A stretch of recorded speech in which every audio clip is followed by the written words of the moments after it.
Assalamualaikum warahmatullahi wabarakatuh. Perkenalkan, nama saya Sondi, Stambuk 172478. Kali ini saya akan mempresentasikan proposal yang berjudul Rancangan Bangun Sistem Informasi Prediksi Kelulusan Mahasiswa Tepat Waktu menggunakan algoritma naive Bayes. Yang pertama, latar belakang. Perguruan tinggi merupakan penyelenggara pendidikan akademik bagi mahasiswa. 5 perguruan tinggi diantaranya adalah universitas, institut, sekolah tinggi, akademik, dan politeknik. Perguruan tinggi diharapkan menyelenggarakan pendidikan yang berkualitas bagi mahasiswa, sehingga menghasilkan mahasiswa yang memiliki kompetensi di bidangnya. Setiap perguruan tinggi memiliki database yang menyimpan data berupa data akademik dan biodata mahasiswa. Dengan melimpahnya database yang dimiliki oleh perguruan tinggi tersebut, informasi yang tersembunyi dapat diketahui dengan cara melakukan pengolahan terhadap data mahasiswa. Permasalahan yang timbul dari hasil proses perkuliahan, yaitu tidak semua proses yang terjadi menghasilkan hasil yang baik seperti yang diinginkan. Hasil yang tidak diinginkan dapat diperoleh akibat dari beberapa faktor. Apabila hal tersebut terjadi, dapat menyulitkan mahasiswa untuk lulus tepat waktu. Selain itu juga dapat mempengaruhi kualitas program studi yang bersangkutan. Rumusan masalah. 1. Bagaimana mengidentifikasi faktor-faktor yang bisa meningkatkan nilai akademik mahasiswa? Yang kedua, bagaimana perancangan algoritma naive Bayes untuk mendapatkan model prediksi kelulusan mahasiswa tepat waktu? Yang ketiga, bagaimana menguji model menggunakan K-float cross validation untuk mendapatkan akurasi dalam memprediksi? Yang keempat, bagaimana membangun sistem prediksi kelulusan mahasiswa tepat waktu? Yang kelima, bagaimana melakukan pengujian terhadap sistem? Batasan masalah. Batasan masalah yang pertama adalah sistem informasi prediksi kelulusan mahasiswa tepat waktu dengan algoritma naive Bayes merupakan sistem informasi berbasis web. Yang kedua, prediksi kelulusan mahasiswa berdasarkan data nilai akademik. Data nilai akademik berupa indeks prestasi kumulatif atau IPK dari semester 1 sampai semester 4. Yang ketiga, sistem ini menggunakan algoritma naive Bayes. Yang keempat, sistem ini menggunakan database MySQL. Tujuan penelitian. Yang pertama, untuk mengidentifikasi faktor-faktor yang bisa meningkatkan nilai akademik mahasiswa dengan pemberian beasiswa kepada mahasiswa berprestasi maupun tidak mampu. Yang kedua, untuk perancangan algoritma naive Bayes dalam memprediksi kelulusan mahasiswa tepat waktu dibutuhkan IPK semester 1 sampai 4 dan SKS semester 1 sampai 4. Yang ketiga, untuk pengujian pada naive Bayes menggunakan tools RapidMiner dan dievaluasi menggunakan K-float cross validation. Yang keempat, untuk membangun sistem prediksi kelulusan mahasiswa tepat waktu menggunakan algoritma naive Bayes.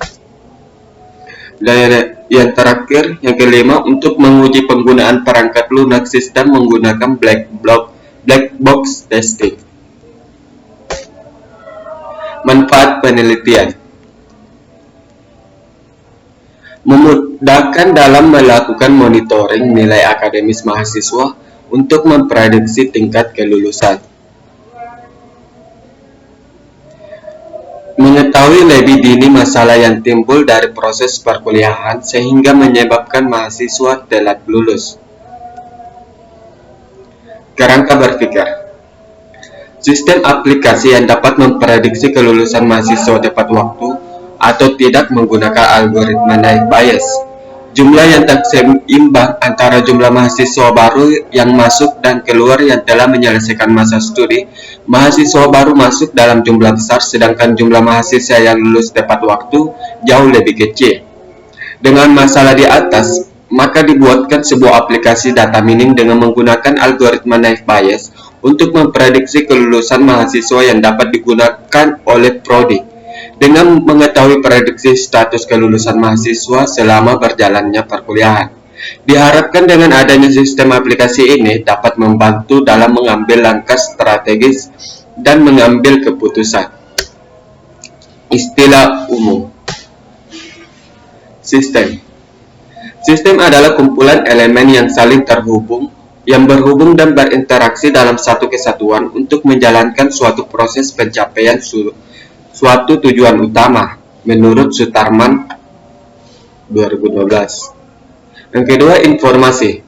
Informasi adalah data yang telah diolah menjadi suatu bentuk yang penting bagi si penerima dan mempunyai nilai yang nyata yang dapat dirasakan dalam kepuasan-kepuasan yang sekarang atau keputusan-keputusan yang akan datang, menurut Davis.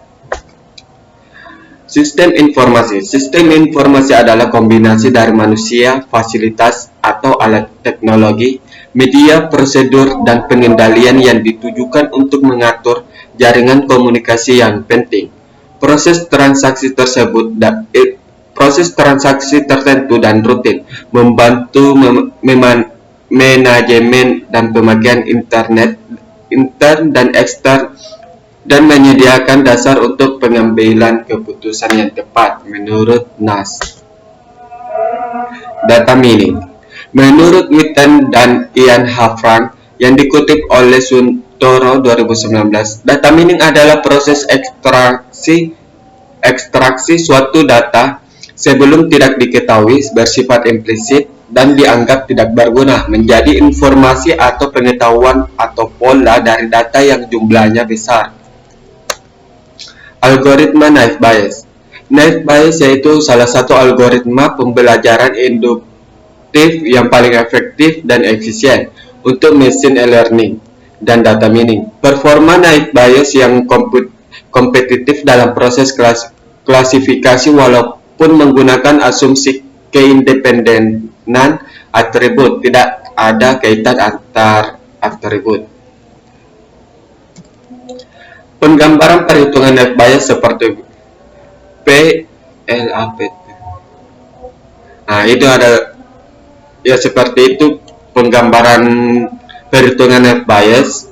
Apabila data bersifat kuantitatif atau numerik, maka menggunakan pendekatan distribusi normal atau Gaussian seperti berikut. F sama dengan NX bla bla bla. Perancangan di sini saya menggunakan Unified Modeling Language atau UML, bahasa pemodelan untuk sistem atau perangkat lunak yang berparadigma berorientasi objek. Abstraksi konsep dasar UML terdiri dari struktur classification, dynamic behavior, dan model manajemen. Dapat kita pahami main konsep sebagai term yang akan muncul pada saat membuat diagram, dan view adalah kategori dari diagram tersebut. UML mendefinisikan diagram sebagai use case diagram, kelas diagram, static chart diagram, activity diagram, sequence diagram, collaboration diagram, komponen diagram, dan deployment diagram. Implementasi. Di sini implementasi sistem saya menggunakan JavaScript. JavaScript adalah bahasa scripting yang pertama kali dikembangkan oleh Netscape pada tahun 1955. Penulisan JavaScript berasal di dalam dokumen HTML dan pemanggilan program tersebut tergantung pada proses yang digunakan dalam memanggil halaman yang terdapat pada skrip tertentu. JavaScript juga tidak memerlukan kompilator atau penerjemahan khusus untuk menjalankannya, menurut Utomo. Yang kedua, kode igniter. Codeigniter adalah sebuah web aplikasi network yang bersifat open source yang digunakan untuk membangun aplikasi PHP dinamis.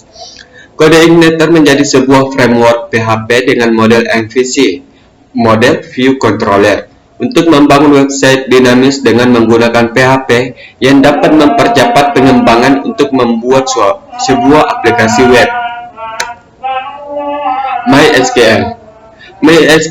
MySQL adalah DBMS yang open source dengan dua bentuk lisensi, yaitu free software dan shareware. Jadi MySQL adalah database server yang gratis dengan lisensi GNU, General Public License GPL, sehingga dapat kita pakai untuk keperluan pribadi atau komersial tanpa harus membayar lisensi yang ada. PHP adalah singkatan dari PHP Hypertext Preprocessor, yaitu bahasa pemrograman yang digunakan secara luas untuk penanganan pembuatan dan pengembangan sebuah situs web, dan bisa digunakan bersamaan dengan CSS dan HTML. PHP diciptakan oleh Dr. Leonardo Bernard pertama kali tahun 1994. Pada awalnya, PHP adalah singkatan dari Personal Home Page Tools, selanjutnya diganti menjadi FI, Forms Interpreter. Sejak versi 3.0, nama bahasa ini diubah menjadi PHP, Hypertext Preprocessor, dengan singkatannya PHP, menurut Markov. Jenis penelitian. Jenis penelitian digunakan adalah penelitian kepustakaan atau library research. Penelitian ini mengambil referensi dari sumber jurnal, proceeding, buku, web, dan artikel online maupun offline yang berkaitan dengan rancang bangun sistem informasi pengembangan prestasi mahasiswa dengan algoritma naive Bayes. Teknik pengumpulan data. Yang pertama adalah observasi. Observasi yaitu kegiatan yang dilakukan dengan sebuah pengamatan pada objek yang sedang diteliti. Pengamatan ini dilakukan dengan mengamati data jenis kelamin, IPK, dan SKS pada data mahasiswa Universitas Dipa Makassar. Yang kedua adalah studi pustaka. Studi pustaka merupakan metode pengumpulan data dengan cara mencari informasi lewat buku, jurnal, dan literatur lainnya yang bertujuan membentuk sebuah landasan teori. Dalam penelitian ini dilakukan pencarian sistem serupa yang telah ada sebelumnya dan dijadikan sebagai acuan untuk mengembangkan sistem yang akan dibuat. Alat penelitian. Perangkat keras. Di sini saya menggunakan laptop dengan spesifikasi Core i5 generasi ke-8, CPU dengan kecepatan CPU 1,60 GHz, 180 GHz, dan RAM 8 GB. Untuk meringankan kerja komputer diperlukan spesifikasi tersebut. Alat penelitian. Perangkat lunak. Di sini perangkat lunak yang saya gunakan yang pertama adalah Windows 10 sebagai sistem operasi, web browser seperti Google Chrome dan Mozilla Firefox, database server MySQL, web server Apache, framework Codeigniter, text editor Visual Studio Code. Bahan penelitian. Adapun bahan yang digunakan yaitu data nilai mahasiswa di Universitas Dipa Makassar. Di sini ini adalah arsitektur perancangan sistem, di mana admin, dosen, dan mahasiswa melakukan login sistem. Admin melakukan input data mahasiswa. Setelah admin, dosen, dan mahasiswa login, dia akan menginput data mahasiswa dosen, pembimbing akademik angkatan. Sistem akan mencari probabilitas menggunakan database yang telah ada dengan algoritma naive Bayes. Admin melihat ketepatan prediksi dengan melihat hasil prediksi pada data tes yang diambil secara acak dari database mahasiswa. Dosen menginputkan data nilai yaitu indeks prestasi mahasiswa bimbingan akademis. Apabila Setelah terdapat data nilai, mahasiswa dapat melihat hasil prediksi kelulusan. Dosen dapat mengunduh file hasil prediksi kelulusan mahasiswa bimbingan akademiknya. Nah, ini adalah flowchart dari sistem prediksi kelulusan tepat waktu. Ya, dimana ini prosesnya mulai dari login, apakah usernya ada atau tidak ada. Jika berhasil login, dia akan masuk ke halaman utama home, lalu dia akan melakukan input data, terus diproses hasil dan selesai. Daftar pustaka. Oke, sekian dan terima kasih. Wassalamualaikum warahmatullahi wabarakatuh.